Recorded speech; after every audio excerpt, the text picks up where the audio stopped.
मेरे प्रिय श्रोतागणों, गुरुवार की व्रत कथा एक ऐसी कथा है जिसको सुनने मात्र से ही आपके जीवन की प्रत्येक बाधा दूर हो जाती है। इतनी शक्ति होती है इस कथा में, तो आप इस कथा को बीच में नहीं छोड़ें। यह उस युग की बात है जब सृष्टि का संतुलन डगमगा रहा था। देवलोक पर अंधकार के असुर राहु और केतु के सूक्ष्म भ्रामक बादलों ने घेरा डाल दिया था। इंद्र का सिंहासन डोल रहा था और देवताओं की चेतना क्षीण हो रही थी। जब कर्म का मार्ग धुंधला होने लगता है, तब केवल ज्ञान ही एकमात्र प्रकाश स्तंभ बचता है। आर्षि मुनि त्राही त्राही कर रहे थे। यज्ञों की आहुतियां निष्फल हो रही थीं, क्योंकि मंत्रों की ध्वनि में जो चैतन्य होना चाहिए वह अहंकार के कुहासे में खो गया था। तब ब्रह्मा की मानस तरंगों से एक परम तेजस्वी सत्ता का प्राकट्य हुआ। पीले वस्त्र, गले में स्फटिक और सोने की माला, माथे पर केसर का तिलक और आंखों में अनंत ब्रह्मांड का ज्ञान लिए वे थे देवगुरु बृहस्पति। ज्ञान की प्रथम रश्मि बृहस्पति ने देवलोक के केंद्र में आकर अपनी स्वर्ण चौकी स्थापित की। वह दिन गुरुवार का था। उन्होंने देवताओं को संबोधित करते हुए कहा, हे देवगण, तुम्हारी शक्ति तुम्हारे वज्र या ऐरावत में नहीं है। तुम्हारी वास्तविक शक्ति तुम्हारी विवेक बुद्धि में है, जो इस समय सुप्त हो चुकी है। जब तक तुम अपने भीतर के अज्ञान को नहीं मिटाओगे, तब तक बाहर के असुरों को परास्त करना असंभव है। गुरुदेव ने अपनी दिव्य दृष्टि से देखा कि केवल स्वर्ग ही नहीं, बल्कि मृत्यु लोक, पृथ्वी भी घोर अज्ञान के कष्ट में है। मनुष्य अपनी जड़ों को भूलकर केवल भौतिक सुखों की अंधी दौड़ में दौड़ रहा है। वहां न कोई मार्गदर्शक था, न कोई मार्ग। बृहस्पति ने संकल्प लिया कि वे केवल देवताओं के गुरु बनकर नहीं रहेंगे। वे ज्ञान की इस गंगा को पृथ्वी के अंतिम छोर तक ले जाएंगे। उन्होंने देवराज इंद्र को आदेश दिया कि वे अपने वैभव का त्याग कर पहले आत्ममंथन करें। देवगुरु का पृथ्वी की ओर प्रस्थान, गुरुदेव ने अपनी योग शक्ति को समेटा और एक साधारण सन्यासी का रूप धारण कर भूलोक की ओर प्रस्थान किया। उनके हाथ में एक कमंडल था जिसमें अमृत तुल्य ज्ञान का जल था, और दूसरे हाथ में वेदों का सार। पृथ्वी पर उस समय आर्यावर्त के जंगलों में सन्नाटा था। नदियां सूख रही थीं, क्योंकि मनुष्यों ने प्रकृति का सम्मान करना छोड़ दिया था। गुरुदेव ने हिमालय की तलहटी में एक विशाल वट वृक्ष के नीचे अपना डेरा जमाया। ये वट वृक्ष ही आगे चलकर ज्ञान का सबसे बड़ा केंद्र बनने वाला था, जिसकी जड़ें पाताल तक और शाखाएं आकाश तक फैली थीं। भाग 2। मृत्युलोक में आगमन और परम शिष्य की परीक्षा। हिमालय की उस पावन गुफा और वट वृक्ष के नीचे देवगुरु बृहस्पति अब आचार्य पीताम्बर के नाम से जाने जाने लगे। चारों तरफ ये बात फैल गई कि एक ऐसे सन्यासी आए हैं जिनकी वाणी सुनते ही मन शांत हो जाता है और बुद्धि के सारे कपाट खुल जाते हैं। उसी क्षेत्र में एक प्रतापी लेकिन दिशाहीन राजा का पुत्र था, जिसका नाम था सत्यव्रत। सत्यव्रत के पास सब कुछ था, धन, बल और राज्य, लेकिन उसके मन में एक अजीब सी तड़प थी, एक खालीपन था। वह हर गुरुवार को उपवास रखता था, लेकिन उसे इसका वास्तविक आध्यात्मिक महत्व नहीं पता था। वह केवल लोक दिखावे के लिए दान पुण्य करता था। गुरु शिष्य का मिलन एक गुरुवार की सुबह, जब सूर्य की पहली किरणें बर्फ से ढकी चोटियों को छू रही थीं, सत्यव्रत शिकार खेलते हुए उस वट वृक्ष के पास पहुंच गया। वहां उसने आचार्य पीताम्बर को ध्यान में लीन देखा। आचार्य के चारों ओर एक अलौकिक पीला प्रकाश मंडल, ओरा, चमक रहा था। सत्यव्रत के हाथ से धनुष बाण छूट गए। उसका अहंकार पिघलने लगा। वह आचार्य के चरणों में गिर पड़ा और रोते हुए बोला, हे महात्मन, मुझे शांति चाहिए। मुझे इस संसार के बंधनों से मुक्ति का मार्ग बताइए। आचार्य ने अपनी आंखें खोलीं। उनकी गंभीर वाणी गूंजी, पुत्र, ज्ञान का मार्ग इतना सरल नहीं है। इसके लिए पात्रता सिद्ध करनी होती है। क्या तुम अपना राजसी ठाट बाट, अपना अहंकार और अपनी वासनाएं इस वृक्ष के बाहर छोड़कर आ सकते हो? कठिन परीक्षाएं सत्यव्रत ने बिना क्षण गंवाए अपने राजसी आभूषण उतार दिए और गुरु की सेवा में लग गया। आचार्य ने उसकी परीक्षा लेने के लिए अत्यंत कठिन कार्य सौंपे। एक, प्रथम परीक्षा शारीरिक। उसे प्रतिदिन कोसों दूर जाकर केवल पीले रंग के जंगली फूल और चने की दाल का प्रबंध करना होता था, जिससे गुरुदेव की पूजा हो सके। दो, द्वितीय परीक्षा मानसिक। गुरुदेव कई दिनों तक मौन रहते। सत्यव्रत को बिना एक शब्द सुने केवल गुरु के इशारों को समझना होता था। तीन, तृतीय परीक्षा अहंकार की आहुति। एक दिन गुरुदेव ने सत्यव्रत से आश्रम की सबसे मलिन जगह को अपने हाथों से साफ करने को कहा। राजा के पुत्र ने बिना किसी हिचकिचाहट के पूरे समर्पण के साथ वह कार्य किया। पूरे 12 वर्षों तक यह सिलसिला चलता रहा। हर गुरुवार को सत्यव्रत की परीक्षा का स्तर और कठिन हो जाता था, लेकिन सत्यव्रत के भीतर का शिष्य अब पूरी तरह पक चुका था। उसका हृदय कांच की तरह साफ हो चुका था, जिसमें अब गुरु का ज्ञान प्रतिबिंबित होने के लिए तैयार था। भाग 3। 7 तालों का रहस्य और दिव्य ज्ञान का उदय। जब सत्यव्रत ने अपनी निष्ठा से गुरुदेव का हृदय जीत लिया, तब आया वह ऐतिहासिक गुरुवार, जिसे इतिहास में महाबृहस्पति योग कहा गया। इस दिन आकाश में सारे ग्रह एक विशेष सीध में थे। आचार्य पीताम्बर सत्यव्रत को लेकर हिमालय की एक गुप्त गुफा के भीतर गए। उस गुफा के अंत में एक अत्यंत प्राचीन तिजोरी नुमा द्वार था, जिस पर 7 भारी ताले लटके हुए थे। ये ताले लोहे के नहीं, बल्कि ऊर्जा के बने थे। 7 तालों का आध्यात्मिक रहस्य आचार्य ने सत्यव्रत को समझाया कि ये 7 ताले मनुष्य के शरीर के भीतर स्थित 7 चक्रों, कुंडलिनी के प्रतीक हैं। 1. मूलाधार, भय और असुरक्षा। 2. स्वादिष्ठान, वासना और इच्छाएं। 3. मणिपुर, क्रोध और अहंकार। 4. अनाहत, मोह और आसक्ति। 5. विशुद्धि, झूठ और निंदा। 6. आज्ञा, भ्रम और द्वैत। 7. सहस्रार, अज्ञान का अंतिम पर्दा। गुरुदेव ने कहा, सत्यव्रत, इन तालों की चाबी कोई धातु नहीं, बल्कि बृहस्पति मंत्र और सेवा भाव है। जैसे जैसे मैं मंत्र का उच्चारण करूंगा, तुम्हें अपने भीतर के इन विकारों को छोड़ना होगा। मंत्र साधना और प्रकाश का विस्फोट। आचार्य ने ध्यान लगाया और ब्रह्मांड के सबसे शक्तिशाली गुरु मंत्र का उच्चारण शुरू किया। जैसे ही मंत्र की ध्वनि गुफा की दीवारों से टकराई, पहला ताला टूट गया। सत्यव्रत को महसूस हुआ कि उसके पैर जमीन से ऊपर उठ रहे हैं। धीरे धीरे हर गुरुवार की साधना के साथ एक एक करके सारे ताले टूटने लगे। जब 7वां ताला टूटा, तो उस गुफा के भीतर सूर्य से भी तेज प्रकाश का विस्फोट हुआ। लेकिन वह प्रकाश आंखों को चौंधाने वाला नहीं, बल्कि अत्यंत शीतल था। उस द्वार के पीछे कोई सोना चांदी नहीं था, बल्कि वहां बृहस्पति संहिता नाम का ग्रंथ रखा था, जिसमें ब्रह्मांड के निर्माण, समय की गति और आत्मा के परमात्मा में मिलन के सारे रहस्य लिखे थे। सत्यव्रत अब केवल एक राजकुमार या शिष्य नहीं रह गया था। वह खुद ज्ञान का एक जलता हुआ दीपक बन चुका था। आचार्य पीताम्बर ने अपने वास्तविक देवगुरु रूप में दर्शन दिए और सत्यव्रत को महर्षि ज्ञान प्रकाश की उपाधि दी। भाग 4। अंधकार का आक्रमण और धर्म युद्ध। ज्ञान का यह प्रकाश जब पृथ्वी पर फैलने लगा, तो पाताल लोक में बैठे असुर राज तामसासुर को अपनी सत्ता खतरे में दिखाई दी। तामसासुर अज्ञान, आलस्य, विलासिता और अंधकार का प्रतीक था। उसने देखा कि यदि हर मनुष्य गुरुवार का व्रत करने लगा, गुरु की शरण में जाने लगा और ज्ञानी बन गया, तो संसार से उसका नियंत्रण खत्म हो जाएगा। तामसासुर ने अपनी मायावी सेना के साथ पृथ्वी पर आक्रमण कर दिया। उसने सबसे पहले महर्षि ज्ञान प्रकाश सत्यव्रत के आश्रम को घेरा। मायावी युद्ध असुरों ने आश्रम पर भ्रम की वर्षा की। शिष्यों को लगने लगा कि ज्ञान व्यर्थ है, धन और विलासिता ही जीवन का सच है। कई कमजोर मन वाले शिष्य भ्रमित होकर असुरों की ओर चले गए। चारों ओर हाहाकार मच गया। महर्षि ज्ञान प्रकाश ने देखा कि स्थिति नियंत्रण से बाहर हो रही है। उन्होंने अपने गुरु देवगुरु बृहस्पति का स्मरण किया। आकाशवाणी हुई, हे ज्ञान प्रकाश, घबराओ मत। अज्ञान चाहे कितना भी घना हो, वह ज्ञान की एक छोटी सी लौ को भी बुझा नहीं सकता। अपनी चेतना को स्थिर करो और पीली आभा का ढाल तैयार करो।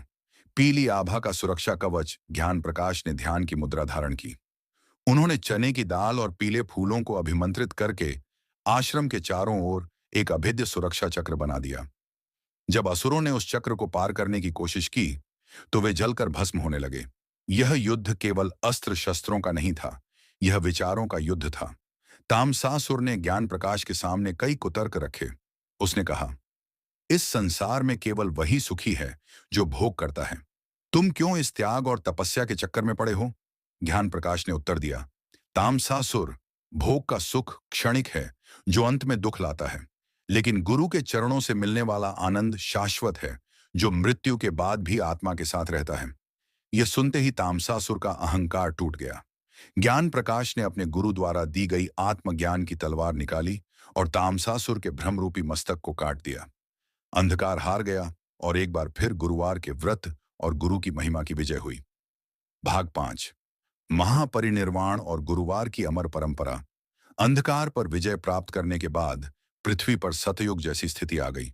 महर्षि ज्ञान प्रकाश ने राजा बनकर नहीं, बल्कि एक राजर्षि बनकर पूरे आर्यावर्त पर शासन किया और धर्म की स्थापना की।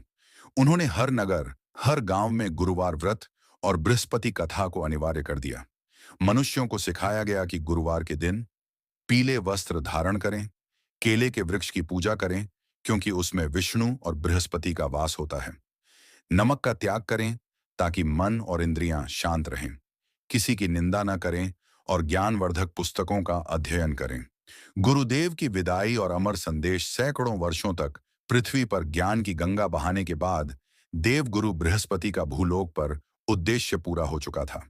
वह अंतिम गुरुवार का दिन था। गंगा के तट पर लाखों लोग एकत्रित थे। आचार्य पीताम्बर देवगुरु ने अपने शिष्यों को अंतिम उपदेश देने के लिए हाथ उठाया। उन्होंने कहा, मेरे प्यारे बच्चों, अब मेरे देवलोक लौटने का समय आ गया है, लेकिन याद रखना, मैं तुमसे कभी दूर नहीं जाऊंगा। जो भी मनुष्य श्रद्धा भाव से गुरुवार का व्रत रखेगा, चने की दाल और मुनक्के से केले के पेड़ की पूजा करेगा और शुद्ध मन से इस महागाथा का श्रवण या पाठन करेगा, उसके जीवन में कभी धन, धान्य, बुद्धि और शांति की कमी नहीं होगी। जैसे ही गुरुदेव ने अपने वचन पूरे किए, आकाश से पुष्प वर्षा होने लगी। एक दिव्य रथ उतरा। देवगुरु बृहस्पति अपने साक्षात चतुर्भुज रूप में प्रकट हुए और रथ पर सवार होकर ऊर्ध्वलोक की ओर प्रस्थान कर गए। उनके पीछे महर्षि ज्ञान प्रकाश भी अपनी योग शक्ति के बल पर प्रकाश पुंज में विलीन हो गए। महागाठा का उपसंहार तब से लेकर आज तक यह गुरुवार की महिमा अनंत काल से चली आ रही है। यह केवल एक दिन नहीं है, यह अपनी आत्मा को पहचानने, गुरु के प्रति कृतज्ञता व्यक्त करने और जीवन को अंधकार से प्रकाश की ओर ले जाने का महापर्व है। इति शुभम भवतु। गुरुवार की यह महागाथा संपूर्ण हुई। जो इसे पढ़ता या सुनता है, उस पर देवगुरु की कृपा सदा बनी रहती है। देवलोक के वैभव और इंद्र के अहंकार को शांत करने के बाद जब देवगुरु बृहस्पति ने मृत्यु लोक पृथ्वी पर कदम रखा, तो यहाँ का वातावरण अत्यंत कलुषित और अशांत था। मानव जाति अपनी चेतना को खो चुकी थी। राजा केवल कर वसूलने में व्यस्त थे और प्रजा केवल पेट भरने और वासनाओं की तृप्ति को ही जीवन का परम लक्ष्य मान चुकी थी। चारों ओर वैचारिक दरिद्रता का साम्राज्य था। ज्ञान की भाषा बोलने वालों का उपहास उड़ाया जाता था और ढोंग पाखंड को ही धर्म मान लिया गया था। ऐसे अंधकारमय वातावरण में देवगुरु ने किसी भव्य महल या समृद्ध नगरी को अपना ठिकाना नहीं बनाया। वे जानते थे कि सत्य की स्थापना हमेशा शून्यता और एकांत से होती है। उन्होंने भूलोक पर अपनी पहचान छुपाई और एक अत्यंत साधारण वृद्ध सन्यासी का रूप धारण किया। उनका नाम पड़ा आचार्य पीताम्बर। हिमालय की तलहटी में अलौकिक आश्रम उत्तुंग, श्वेत बर्फ से ढकी हिमालय की चोटियों के नीचे, जहां गंगा की एक छोटी और तीव्र धारा पत्थरों से टकराकर मधुर संगीत उत्पन्न करती थी, वहां आचार्य पीताम्बर ने एक विशाल प्राचीन वटवृक्ष के नीचे अपना आसन जमाया। यह कोई साधारण वृक्ष नहीं था। इसकी शाखाएं इतनी विशाल थीं कि उनके नीचे हजारों लोग एक साथ बैठ सकते थे और इसकी जड़ें पाताल के रहस्यों को छूती थीं। आचार्य पीताम्बर जब ध्यान में बैठते तो उनके शरीर से निकलने वाली पीली आभा, ओरा, उस पूरे वन क्षेत्र को आलोकित कर देती थी। हिंसक पशु जैसे सिंह, व्याघ्र और कोमल मृग एक साथ बैठकर उस आभा का आनंद लेते थे। धीरे धीरे जंगलों के सन्नाटे को चीरती हुई यह खबर आर्यावर्त के नगरों तक पहुंचने लगी कि उत्तर दिशा में एक ऐसे महात्मा का प्राकट्य हुआ है जिनकी केवल एक दृष्टि पड़ने से मन की व्याकुलता शांत हो जाती है और बुद्धि तीक्ष्ण हो जाती है। राजकुमार सत्यव्रत का अंतर्द्वंद्व उसी कालखंड में उस क्षेत्र के सबसे शक्तिशाली और समृद्ध साम्राज्य का उत्तराधिकारी था, राजकुमार सत्यव्रत। सत्यव्रत के पास वह सब कुछ था जो एक मनुष्य अपनी पूरी जिंदगी लगाकर भी हासिल नहीं कर पाता। रूप, लावण्य, अतुलित बल, अस्त्र शस्त्र का ज्ञान और करोड़ों की स्वर्ण मुद्राएं। लेकिन इस सब के बावजूद सत्यव्रत का अंतर्मन जलते हुए मरुस्थल की तरह था। उसे रातों को नींद नहीं आती थी। महल के वैभव, नर्तकियों के संगीत और मदिरा के प्यारों में उसे केवल खोखलापन दिखाई देता था। वह अपनी इस बेचैनी को शांत करने के लिए हर गुरुवार, बृहस्पतिवार को उपवास रखता था, क्योंकि उसकी माता ने बचपन में कहा था कि गुरुवार का दिन बुद्धि के देवता का होता है। लेकिन सत्यव्रत को इसका वास्तविक आध्यात्मिक मर्म नहीं पता था। वह केवल दिखावे के लिए ब्राह्मणों को स्वर्ण दान करता, कीमती वस्त्र बांटता, पर उसका अहंकार जस का तस बना रहता था। वह दान भी अपनी कीर्ति बढ़ाने के लिए करता था। भाग्य का मोड़, शिकार और साक्षात्कार। एक गुरुवार की अल सुबह, जब प्रकृति अभी सोकर भी नहीं जागी थी, सत्यव्रत अपने मन की अशांति से तंग आकर अकेले ही घोड़े पर सवार होकर शिकार के लिए निकल पड़ा। वह घने जंगलों में भीतर और भीतर चलता गया। उसका घोड़ा उसे उस दिशा में ले जा रहा था जहां उसका भाग्य बदलने वाला था। चलते चलते वह हिमालय की उस पावन घाटी में पहुंच गया जहां आचार्य पीतांबर का वास था। अचानक उसका तेज तर्रार अरबी घोड़ा एक जगह आकर रुक गया और अपने घुटने टेक दिए। सत्यव्रत हैरान रह गया। उसने सामने देखा, एक अलौकिक दृश्य उसकी आंखों के सामने था। विशाल वटवृक्ष के नीचे कुशासन पर आचार्य पीतांबर विराजमान थे। उनके मुखमंडल पर सूर्य जैसी दीप्ति थी, आंखों में करुणा का महासागर था और पूरा वातावरण सुगंधित चंदन और केसर की महक से भरा था। सत्यव्रत ने जीवन में बड़े बड़े राजा, महाराजा और ज्ञानी पंडित देखे थे, लेकिन ऐसी रीढ़ की हड्डी को हिला देने वाली उपस्थिति उसने कभी महसूस नहीं की थी। सत्यव्रत के हाथों से धनुष और बाण अपने आप छूटकर भूमि पर गिर गए। उसका राजसी घमंड, उसका मुकुट, उसका पद, सब कुछ उस दिव्य पुरुष के सामने तुच्छ लगने लगा। उसके पैर कांपने लगे। वह घोड़े से उतरा और लगभग घिसटते हुए आचार्य के चरणों में गिर पड़ा। उसके अंतर्मन का बांध टूट गया और आंखों से अश्रुओं की धारा बहने लगी। वह रोते हुए चिल्लाया, हे महात्मन, मुझे बचाइए। मेरे पास सब कुछ है, फिर भी मैं भीतर से मरा हुआ हूं। यह संसार मुझे काटने को दौड़ता है। मुझे शांति का मार्ग बताइए। मुझे अपना शिष्य बना लीजिए। गुरु के कठोर वचन आचार्य पीतांबर ने अपनी आंखें खोलीं। उनकी आंखें स्थिर थीं, जिनमें कोई हलचल नहीं थी। उन्होंने सत्यव्रत को ऊपर से नीचे तक देखा। उसके रेशमी वस्त्र, उसकी सोने की तलवार और उसके भीतर छिपा हुआ राजा का अहंकार। आचार्य की गंभीर, मेघ जैसी कड़कती वाणी गूंजी, पुत्र सत्यव्रत, उठो। ज्ञान का मार्ग कोई राजपट नहीं है जिस पर तुम अपने रथ पर सवार होकर आ सको। यह कांटों भरा पगडंडी है। तुम यहां शांति मांगने आए हो, लेकिन शांति मुफ्त में नहीं मिलती। इसकी एक कीमत होती है, अहंकार की आहुति। क्या तुम इस वट वृक्ष की सीमा के भीतर आने से पहले अपना राजसी ठाट बांट, अपनी वासनाएं, अपनी पहचान और अपने अतीत को हमेशा के लिए बाहर छोड़ सकते हो? यदि हां, तभी इस आश्रम में कदम रखना। सत्यव्रत ने एक पल भी नहीं सोचा। उसने अपनी सोने की म्यान वाली तलवार निकाली और उसे दूर फेंक दिया। उसने अपने गले के बहुमूल्य हीरों के हार, उंगलियों की अंगूठियां और रेशमी राजवस्त्र उतारकर वहीं फेंक दिए। उसने आश्रम में पड़ी एक फटी हुई पीली चादर उठाई और उसे अपने शरीर पर लपेट लिया। वह बोला, गुरुदेव, अब मैं राजा नहीं, अब मैं केवल एक मिट्टी का बर्तन हूं। आप जैसी आकृति चाहें मुझे दे दें। परीक्षा का प्रथम चरण, शारीरिक श्रम, तप। आचार्य ने सत्यव्रत की तत्परता देखी, लेकिन वे जानते थे कि मन का अहंकार इतनी जल्दी नहीं मरता। वह केवल दब जाता है। उसकी वास्तविक परीक्षा लेना अभी बाकी था। आचार्य ने सत्यव्रत को आश्रम के सबसे निचले कार्यों में लगा दिया। पहली परीक्षा थी शारीरिक श्रम की। सत्यव्रत, जिसने कभी पानी का पात्र भी खुद नहीं उठाया था, उसे अब हर गुरुवार की भोर में सूर्योदय से 3 घंटे पहले उठना पड़ता था। उसे नंगे पैर पत्थरीले रास्तों पर चलकर 5 कोस दूर जाना होता था, जहां से उसे केवल विशेष पीले रंग के जंगली फूल, केले के पत्ते और शुद्ध चने की दाल का प्रबंध करना होता था, ताकि गुरुदेव की गुरुवार की विशेष पूजा संपन्न हो सके। कई बार उसके पैरों में कांटे चुभते, खून बहता, जंगली जानवर उसके सामने आते, लेकिन गुरु की आज्ञा के भय और श्रद्धा के कारण वह पीछे नहीं हटा। जब वह थक कर चूर होकर लौटता, तो उसे आराम करने की अनुमति नहीं थी। उसे तुरंत आश्रम की गौशाला को साफ करना पड़ता था। परीक्षा का द्वितीय चरण, मानसिक मौन, सहनशीलता। कई वर्ष इसी तरह बीत गए। सत्यव्रत का शरीर मजबूत हो गया था और उसके मुख पर एक अलग सा तेज आने लगा था। लेकिन अब आचार्य ने परीक्षा का दूसरा स्तर शुरू किया, मानसिक मौन। एक दिन आचार्य पीतांबर ने पूरी तरह से मौन धारण कर लिया। उन्होंने सत्यव्रत से बात करना बंद कर दिया। वे उसकी तरफ देखते भी नहीं थे। सत्यव्रत दिन रात सेवा करता, गुरुदेव के सामने भोजन रखता उनके पैर दबाता, लेकिन गुरुदेव की तरफ से कोई प्रतिक्रिया नहीं मिलती थी। ऐसा लगा जैसे आचार्य के लिए सत्यव्रत का कोई अस्तित्व ही नहीं है। यह सत्यव्रत के लिए सबसे कठिन परीक्षा थी।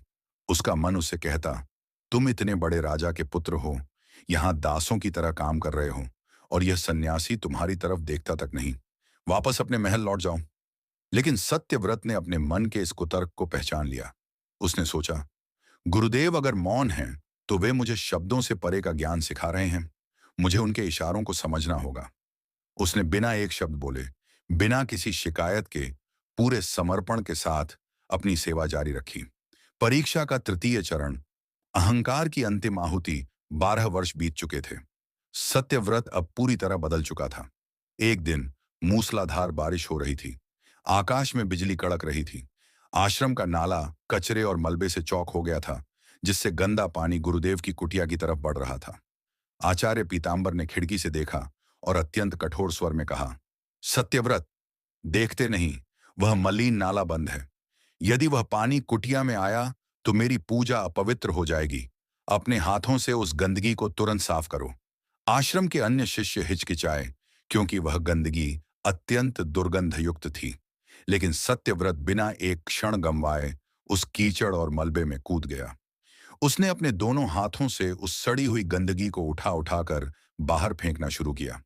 दुर्गंध से उसका सिर फट रहा था, लेकिन उसके मन में केवल एक ही धुन थी, मेरे गुरु की कुटिया अपवित्र नहीं होनी चाहिए।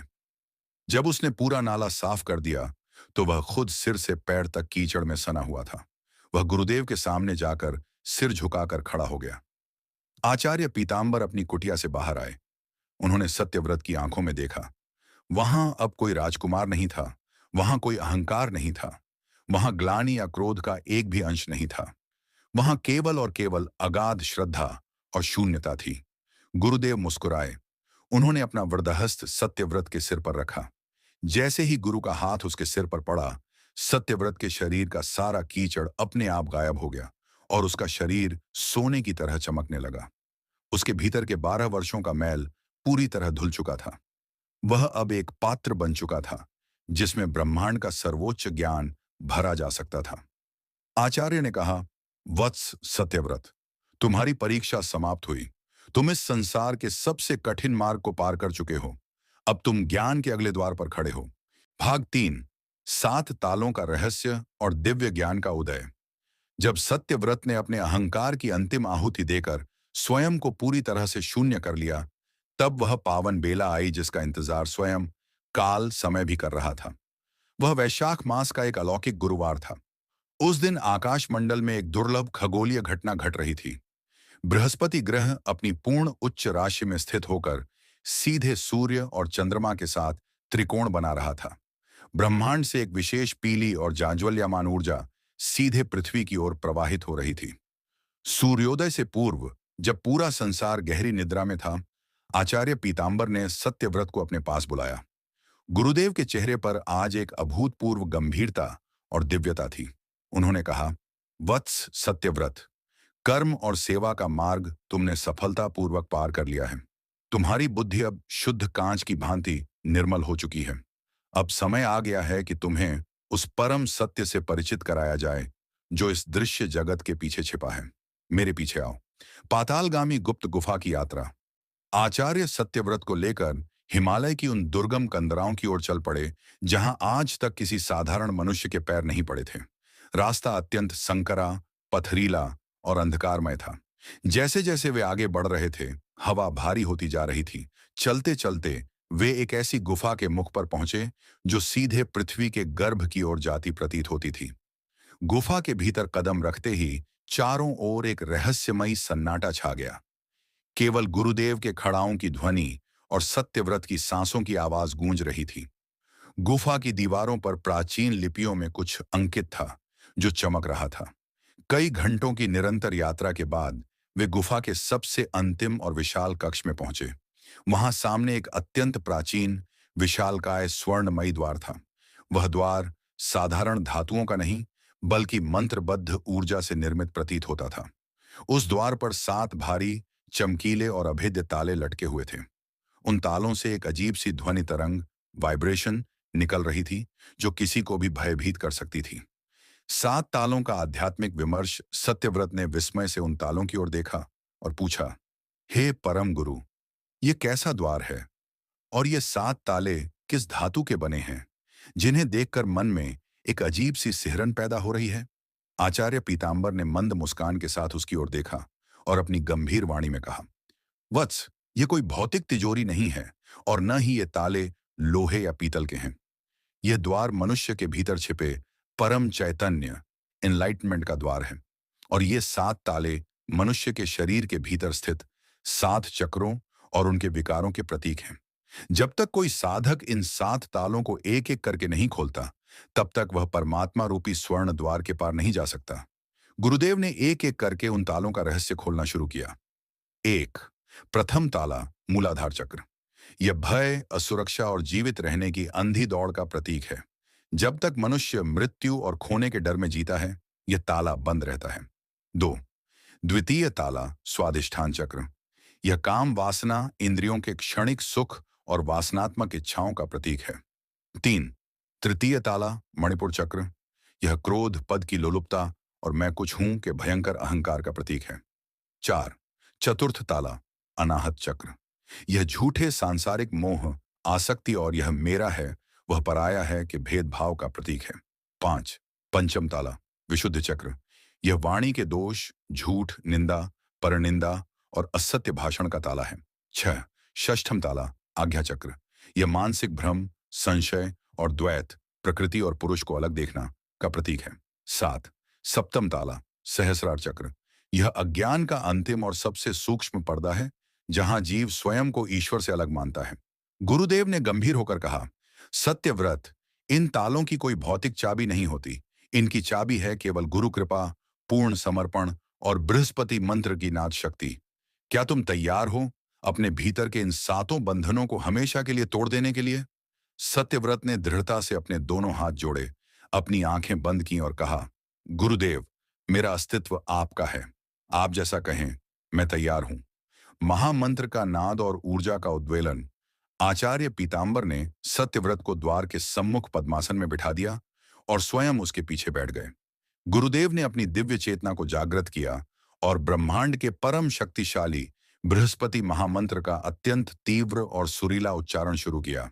जैसे ही गुरुदेव के मुख से प्रथम अक्षर निकला, पूरी गुफा हिलने लगी। ऐसा लगा जैसे कोई शक्तिशाली भूकंप आ गया हो। गुरुदेव ने अपनी दिव्य ऊर्जा, शक्तिपाठ, सत्यव्रत की रीढ़ की हड्डी के निचले हिस्से पर प्रवाहित की। मूलाधार का भेदन। गुरुदेव की ऊर्जा के स्पर्श से सत्यव्रत को लगा जैसे उसके पैरों के नीचे से जमीन खिसक गई हो। उसे अपने जीवन के सारे पुराने भय सामने नाचते हुए दिखे, लेकिन उसने गुरु का ध्यान नहीं छोड़ा। अचानक एक कड़कड़ाहट के साथ पहला ताला टूटकर हवा में विलीन हो गया। स्वादिष्ठान और मणिपुर का भेदन। मंत्र की ध्वनि और तीव्र हुई। सत्यव्रत के शरीर का तापमान बढ़ने लगा, जैसे वह किसी धधकती भट्टी में बैठा हो। उसकी पुरानी वासनाएं और क्रोध एक अंतिम बार उफने और फिर शांत हो गए। दूसरा और तीसरा ताला एक साथ टूटकर गिर पड़े। सत्यव्रत का शरीर हल्का होने लगा। अनाहत और विशुद्धि का भेदन। अब मंत्र की ध्वनि गुफा से निकलकर सीधे आकाश की ओर गूंजने लगी। सत्यव्रत के हृदय चक्र में एक तीव्र दर्द हुआ, मानो उसका दिल फट जाएगा। और फिर अचानक वहां एक असीम करुणा और प्रेम का सोता फूट पड़ा। उसे संसार के हर जीव में अपना ही रूप दिखने लगा। उसकी वाणी शुद्ध हो गई। चौथा और पांचवां ताला भी चकनाचूर हो गया। महाविस्फोट और साक्षात दर्शन। अब केवल 2 ताले बचे थे। पूरी गुफा एक अलौकिक नीली और पीली रोशनी से भर चुकी थी। गुरुदेव ने अपनी दाहिनी उंगली सत्यव्रत के दोनों भौहों के बीच आज्ञा चक्र पर रखी। मंत्र की शक्ति अपने चरम पर थी। एक क्षण के लिए ऐसा लगा जैसे समय रुक गया हो। हवा की गति थम गई और फिर सत्यव्रत के मस्तिष्क के भीतर सूर्य से भी करोड़ गुना तेज प्रकाश का एक महाविस्फोट हुआ। वह प्रकाश आंखों को अंधा करने वाला नहीं, बल्कि आत्मा को तृप्त करने वाली परम शीतलता से भरा था। छठा और सातवां ताला एक साथ तड़क कर गायब हो गए। स्वर्ण द्वार धीरे धीरे अपने आप खुलने लगा। सत्यव्रत की चेतना अब उसके शरीर में नहीं थी, वह पूरे ब्रह्मांड में फैल चुकी थी। उसने देखा कि ग्रह, नक्षत्र, सूर्य और तारे सब उसके भीतर ही घूम रहे हैं। उसे समझ आ गया कि वह कोई हाड़ मांस का पुतला या राजकुमार नहीं, बल्कि स्वयं अविनाशी आत्मा है। जब उसने अपनी आंखें खोलीं, तो उसके सामने जो दृश्य था, उसने उसके प्राणों को आनंद से भर दिया। उसके सामने खड़े आचार्य पीताम्बर अब एक साधारण सन्यासी नहीं थे। उनके स्थान पर साक्षात देवगुरु बृहस्पति अपने दिव्य चतुर्भुज रूप में विराजमान थे। उनके एक हाथ में वेद, दूसरे में माला, तीसरे में कमंडल और चौथा हाथ आशीर्वाद की मुद्रा में था। उनके मस्तक पर लगा स्वर्ण मुकुट पूरे ब्रह्मांड को आलोकित कर रहा था। सत्यव्रत साष्टांग दंडवत लेट गया। देवगुरु ने उसे अपनी भुजाओं से उठाया और कहा, उठो, हे महर्षि ज्ञान प्रकाश। आज से तुम केवल सत्यव्रत नहीं हो, तुमने अज्ञान के सातों तालों को तोड़कर परम ज्ञान प्राप्त कर लिया है। आज से तुम भूलोक पर मेरे ज्ञान के प्रतिनिधि हो। भाग 4, अंधकार का आक्रमण और धर्म युद्ध।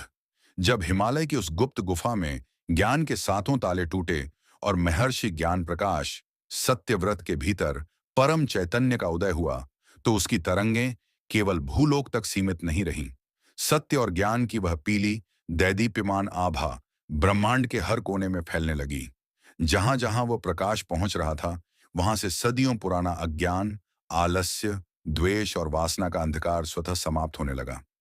मनुष्यों के मन बदलने लगे और वे भौतिक लिप्सा को छोड़कर धर्म और परोपकार के मार्ग पर अग्रसर होने लगे। लेकिन इस दिव्य प्रकाश के बढ़ते प्रभाव से पाताल लोक के सबसे अंधकारमय गर्त में खलबली मच गई। वहां निवास करता था तामसासुर। अंधकार के अधिपति का क्रोध। तामसासुर कोई साधारण दैत्य नहीं था। वह संपूर्ण ब्रह्मांड के आलस्य, अज्ञान, भ्रम, विलासिता और तामसिक वृत्तियों का घनीभूत रूप था। उसका साम्राज्य मनुष्यों की वासनाओं और उनके अज्ञान पर टिकता था। जैसे जैसे लोग ज्ञानी और विवेकी हो रहे थे, तामसासुर की शक्ति क्षीण होती जा रही थी। उसे आभास हो गया कि यदि महर्षि ज्ञान प्रकाश के माध्यम से पृथ्वी पर देवगुरु बृहस्पति का यह ज्ञान पूरी तरह फैल गया, तो उसका अस्तित्व सदा के लिए मिट जाएगा। तामसासुर ने अपने मंत्रियों भ्रमसुर, इल्यूजन और तर्कसुर, सोफिस्ट्री को बुलाया और गरजते हुए कहा, देखो, उस मानव को देखो जिसने देवताओं के गुरु से अमर ज्ञान प्राप्त कर लिया है। यदि उसकी यह ज्ञान गंगा पूरे आर्यावर्त में बह गई, तो मनुष्यों पर हमारा नियंत्रण समाप्त हो जाएगा। हमें उस आश्रम को, उस वट वृक्ष को और उस महर्षि को समूल नष्ट करना होगा। अपनी पूरी मायावी सेना को तैयार करो। आश्रम का घेराव और आसुरी माया। एक गुरुवार की संध्या, जब महर्षि ज्ञान प्रकाश अपने सैकड़ों शिष्यों के साथ उसी विशाल वटवृक्ष के नीचे संध्या आरती और ध्यान में लीन थे, अचानक आकाश का रंग बदल गया। दिन के उजाले में घोर कजरैला अंधकार छा गया। हवाएं बर्फीली और जहरीली हो गईं। नदियों का पानी खौलने लगा और आसमान से रक्तिम वर्षा, खून की बारिश होने लगी। शिष्यों की आंखें खुलीं तो वे भय से कांप उठे। आश्रम के चारों ओर लाखों की संख्या में विकराल, भयावह असुर खड़े थे। उनके हाथों में जलती हुई मशालें और इंसानी हड्डियों से बने अस्त्र थे। सेना के सबसे आगे रथ पर सवार तामसासुर अट्टहास कर रहा था। उसकी हंसी से पर्वत कंदराएं हिल रही थीं। तामसासुर ने चिल्लाकर कहा, ओ सन्यासी, ओ ज्ञान के ढोंगियों, तुम्हारा यह ज्ञान, यह ध्यान, यह त्याग सब व्यर्थ है। इस संसार का एकमात्र सच है भोग और अंधकार। आत्मसमर्पण करो, वरना इस वट वृक्ष के साथ तुम सबको यहीं जिंदा दफन कर दिया जाएगा। वैचारिक और मानसिक युद्ध। असुरों ने सीधे शस्त्रों से वार नहीं किया। उन्होंने अपनी सबसे खतरनाक शक्ति का प्रयोग किया, मानसिक भ्रम। भ्रमसुर ने हवा में अपनी माया बिखेरी। अचानक आश्रम के शिष्यों को अपने पुराने वैभव, सुंदर स्त्रियां, सोने के महल और नाना प्रकार के स्वादिष्ट 56 भोग हवा में तैरते हुए दिखाई देने लगे। उनके कानों में वासनात्मक संगीत गूंजने लगा। कमजोर मन वाले कई शिष्यों की चेतना डगमगा गई। वे अपनी मालाएं छोड़कर उन मायावी दृश्यों की ओर भागने लगे। वे चिल्लाने लगे, हमें नहीं चाहिए यह कठिन तपस्या, हमें तो संसार का सुख चाहिए। अज्ञान की उस आंधी में ज्ञान का दीपक बुझने की कगार पर था। महर्षि ज्ञान प्रकाश ने देखा कि उनके भाई बंधु और शिष्य भ्रम के जाल में फंसकर गर्त की ओर जा रहे हैं। उन्होंने अपनी आंखें बंद की और अपने हृदय प्रदेश में साक्षात देवगुरु बृहस्पति का आह्वान किया। उनकी आत्मा के भीतर देवगुरु की गंभीर वाणी गूंजी, वत्स ज्ञान प्रकाश, विचलित मत हो। अज्ञान की प्रकृति ही यही है कि वह अंत समय में अपनी पूरी शक्ति से प्रहार करता है। लेकिन याद रखो, सूर्य चाहे कितना भी छोटा हो, वह घोर से घोर अंधकार के सीने को चीरने की क्षमता रखता है। अपनी चेतना को बृहस्पति तत्व में लीन करो और इस आसुरी माया का अंत करो। पीली आभा का अभेद्य कवच गुरु की आज्ञा पाते ही महर्षि ज्ञान प्रकाश के भीतर एक अपूर्व ओज का संचार हुआ। वे अपने आसन से उठकर खड़े हो गए। उन्होंने कुटिया के भीतर रखे गुरुवार की पूजा के विशेष अभिमंत्रित अक्षत, चावल, चने की दाल और पीले फूलों को अपने अंजलि में लिया। उन्होंने अत्यंत तीव्र स्वर में देवगुरु के रक्षा मंत्र का उच्चारण किया। उन्होंने उन अभिमंत्रित दानों को आश्रम की चारों दिशाओं में फेंक दिया। जैसे ही चने की दाल और पीले फूल भूमि पर गिरे, वहां से पीली जाज्वल्यमान अग्नि की गगनचुंबी दीवारें खड़ी हो गईं। यह कोई साधारण आग नहीं थी, यह विवेक और ज्ञान की अग्नि थी। जैसे ही तामसासुर की सेना ने उस चक्र को पार करने की कोशिश की, उनकी आसुरी माया उस पीली रोशनी के स्पर्श मात्र से भाप बनकर उड़ गई। जो शिष्य भ्रमित होकर भाग रहे थे, उनकी आंखों से मोह का पर्दा हट गया और वे रोते हुए वापस महर्षि के चरणों में आ गिरे। ज्ञान प्रकाश और तामसासुर का महासंवाद जब माया निष्फल हो गई, तो तामसासुर स्वयं अपनी गदा लेकर आगे बढ़ा। उसने गरजते हुए कहा, ज्ञान प्रकाश, तू मुझसे जीत नहीं सकता। जब तक संसार में वासना है, लोभ है, क्रोध है, मैं जीवित रहूंगा। तू मुझे कैसे मारेगा? महर्षि ज्ञान प्रकाश शांत भाव से मुस्कुराए। उनकी आंखों में तामसासुर के प्रति कोई क्रोध नहीं था, बल्कि एक असीम करुणा थी। उन्होंने कहा, तामसासुर, तुम अज्ञान हो और अज्ञान का कोई स्वतंत्र अस्तित्व नहीं होता। वह केवल प्रकाश की अनुपस्थिति है। जैसे ही प्रकाश आता है, अंधकार को हटना ही पड़ता है। तुमने पूछा कि मैं तुम्हें कैसे मारूंगा? मैं तुम्हें अस्त्रों से नहीं, बल्कि सत्य के बोध से मारूंगा। महर्षि ने अपने दाहिने हाथ को आकाश की ओर उठाया। उनकी उंगलियों के अग्रभाग से एक अत्यंत तीक्ष्ण, प्रकाशमान तलवार प्रकट हुई। वह तलवार लोहे की नहीं थी, वह साक्षात आत्मज्ञान की खड्ग थी। तामसासुर अपनी पूरी शक्ति से महर्षि पर झपटा। पूरी प्रकृति इस भयानक टकराव को देख रही थी। महर्षि ने शांत चित्त से, बिना किसी द्वेष के, उस ज्ञान रूपी तलवार का एक प्रहार तामसासुर के मस्तक पर किया। वह तलवार जैसे ही असुर के शरीर को छुई, कोई रक्त नहीं बहा, बल्कि तामसासुर के भीतर से एक भयंकर चीख निकली, क्योंकि उस प्रकाश ने उसके भीतर के अंधकार को अंदर से जलाना शुरू कर दिया था। कुछ ही क्षणों में वह विशालकाय दैत्य प्रकाश के एक पुंज में परिवर्तित होकर विलीन हो गया। अज्ञान की सेना तितर बितर हो गई। आकाश साफ हो गया और पूर्णिमा के चंद्रमा की भांति गुरुवार की वह पावन रात फिर से शांत और दिव्य हो गई। शिष्यों ने गुरुदेव और महर्षि के जयकारों से पूरे हिमालय को गुंजायमान कर दिया। यह चेतना की अज्ञान पर सबसे बड़ी विजय थी। भाग 5, महापरिनिर्वाण और गुरुवार की अमर परंपरा।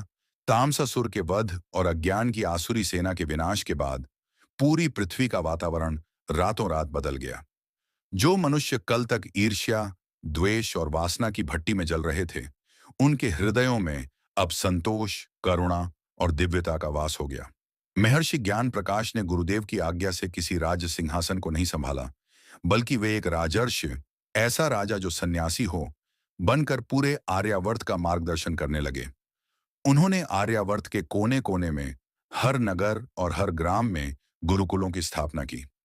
इन गुरुकुलों का केवल एक ही ध्येय था, मनुष्य की बुद्धि को तीक्ष्ण करना और उसे अपनी वास्तविक आत्मा का बोध कराना। और इस पूरे सामाजिक और आध्यात्मिक परिवर्तन का केंद्र बिंदु बना गुरुवार का व्रत और कथा। गुरुवार व्रत के नियमों का विधान महर्षि ज्ञान प्रकाश ने मनुष्यों के कल्याण के लिए देवगुरु बृहस्पति द्वारा बताए गए नियमों को लिपिबद्ध किया, जो आज भी सनातन संस्कृति की रीढ़ हैं। उन्होंने समाज को समझाया कि गुरुवार, बृहस्पतिवार केवल 7 दिनों में से एक दिन नहीं है, बल्कि यह ब्रह्मांडीय चेतना से जुड़ने का महाद्वार है। उन्होंने इस दिन के लिए कुछ विशेष नियम बनाए। पीत धारण, पीला रंग। इस दिन मनुष्यों को पीले वस्त्र पहनने चाहिए, क्योंकि पीला रंग बृहस्पति ग्रह की सकारात्मक ऊर्जा को आकर्षित करता है, जो बुद्धि और सौभाग्य को बढ़ाता है। केले के वृक्ष का पूजन। केले के वृक्ष में साक्षात भगवान विष्णु और देवगुरु बृहस्पति का वास माना गया। चने की दाल, हल्दी और मुनक्के से उसकी जड़ को सींचने का विधान बनाया गया, ताकि मनुष्य की जड़ें मजबूत हों। लवण त्याग, नमक का निषेध। इस दिन भोजन में नमक का त्याग करने को कहा गया ताकि साधक की रसगुल्लाम, इंद्रियों की चंचलता शांत रहे और रक्तचाप नियंत्रित होकर मन ध्यान में लग सके। वाणी का संयम। गुरुवार के दिन किसी की निंदा, चुगली या अपमान करना वर्जित किया गया, क्योंकि यह दिन साक्षात सरस्वती और वाणी के देवता का है।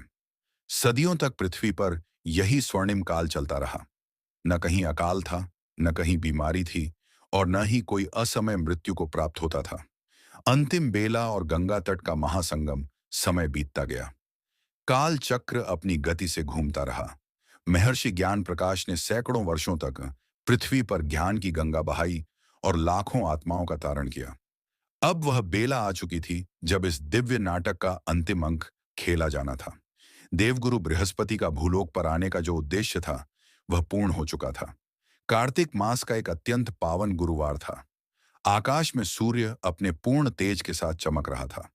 पवित्र गंगा के तट पर लाखों की संख्या में राजा, महाराजा, आर्षि मुनि, साधु संत और साधारण प्रजा एकत्रित थी।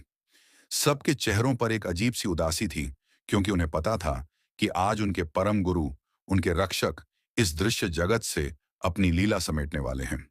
महर्षि ज्ञान प्रकाश गंगा की लहरों के बीच एक ऊंचे शिलाखंड पर पद्मासन लगाकर बैठ गए।